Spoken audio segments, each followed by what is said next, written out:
Hi guys, so in this video, I'm gonna show you how to add a certain sticker to your collection on WhatsApp.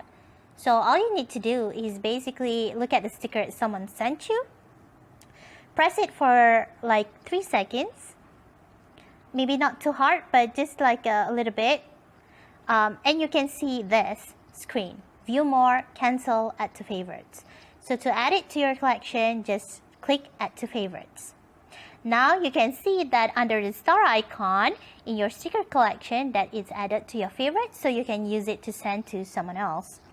So now let's find out, let's say these sticker collections, how can you remove them from your list? Now it's very easy.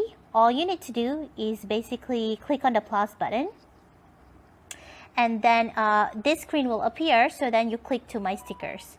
So can you see the icon of the trash can?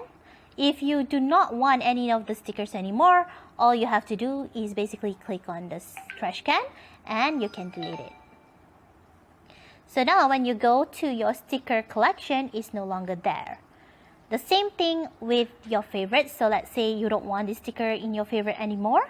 You just press it for like 2 seconds and then it will say remove this sticker from favorites. You can click remove. Then it's removed from your favorites. Alright, that's it. Enjoy the stickers and I hope that you'll have fun interacting with your friends using these amazing stickers.